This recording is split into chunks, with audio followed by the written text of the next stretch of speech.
800 years ago, a wolf terrorized the Italian village of Gubbio. Gifted with animals, St. Francis of Assisi came to the village's aid.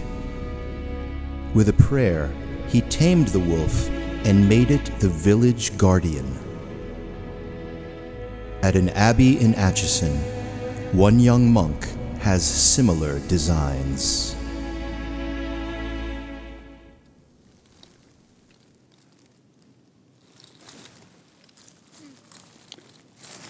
Attempts to train the dog Pambo have stalled temporarily. Note, seek advice from Abbot on obedience.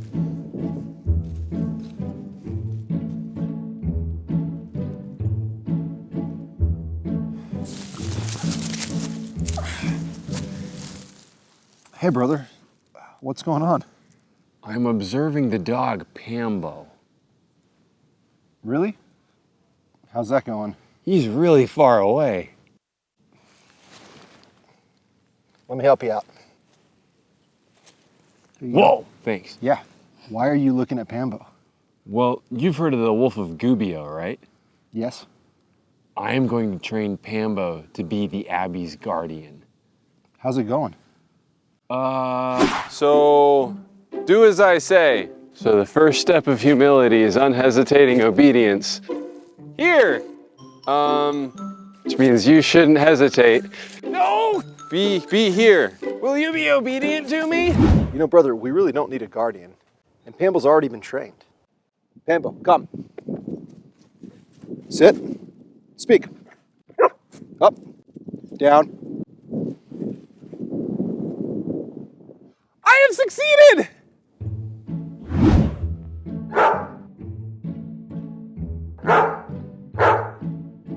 Can't wait to try this with the cat. Oh my gosh.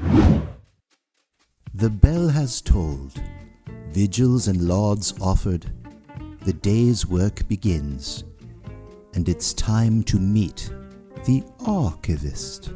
With 166 years of prayer and work and over 300 monks in our history, it takes a wise mind to keep track of it all. Hello there, and welcome to the Abbey Archives. Well, it is a big job, but I learned a lot from my predecessors. Abbot Barnabas, could you spare me a minute? I know you're busy, but this thing is really important. You're going out to the board of directors meeting, but I got to talk to you about something. Well, that's important, yes. I'm sure you'll get there if you drive fast. That lamp right above me in the chapel, it buzzes all the time. I can't stand it. It just buzz. It'll only take you a second. It's hard to believe we've done this 10 times. Cigar boxes. Why is everything in a cigar box? And there have been some incredible highlights along the way. Are you feeling lost? Unsure about the future? I know I was. Hi. Are you feeling stressed out? Despondent? Searching for answers to life's most pressing questions? Well, you should consider prayer. From the people who brought you Scripture comes prescription strength prayer, a 100% natural, soul-satiating solution to life's nagging issues. Prayer is great for humans of all ages. You can pray anytime, anywhere.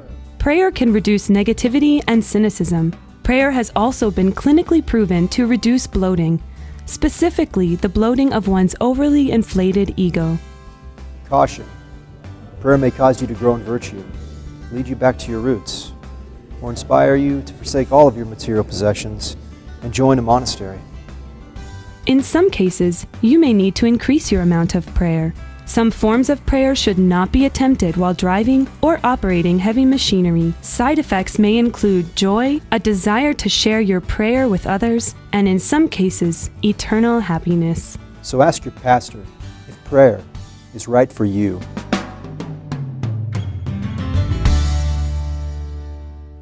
Well, St. Benedict may have been saved by a raven, but Abbot James had a different experience.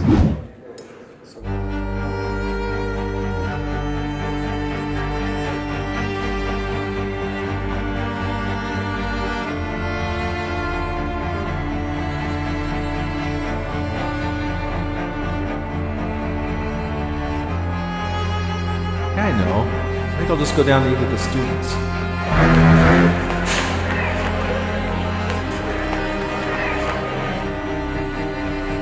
I've got to find some food somewhere.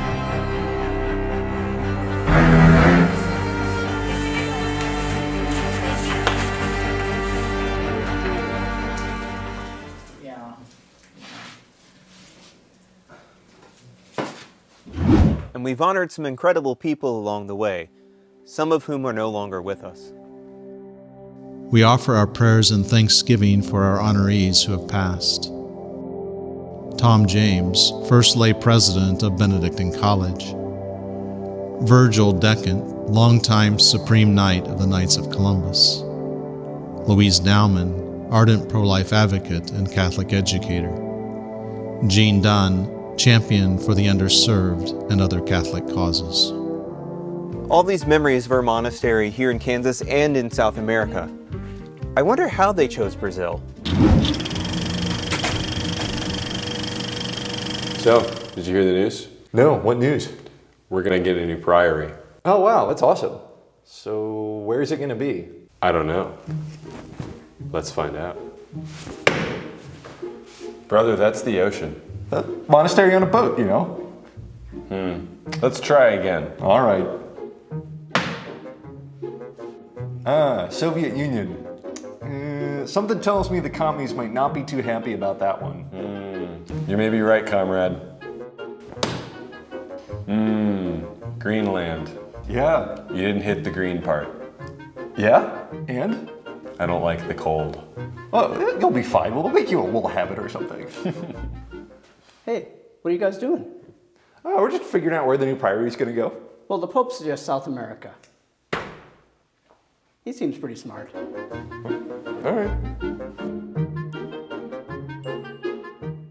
Well, the abbot gives each one of us a copy of the rule, but you may want one yourself.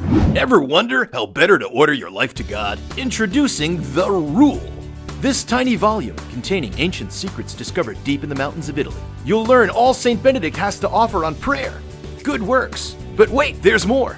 This treasure trove of holy language features teachings on hospitality, silence, temperance, humility, communication, forgiveness, tips on serving as the superior of a religious house, practical advice like not sleeping while you're wearing your knife, and much more. Don't wait, call now. Dial 1-800-THE-RULE. That's 1-800-THE-RULE. Monk operators are kneeling by now. The Rule of St. Benedict is only part of a healthy spiritual diet and should be used in conjunction with the sacraments. See kansasmonks.org for further details. Well, this has been fun, but there's really only one reason we're all here.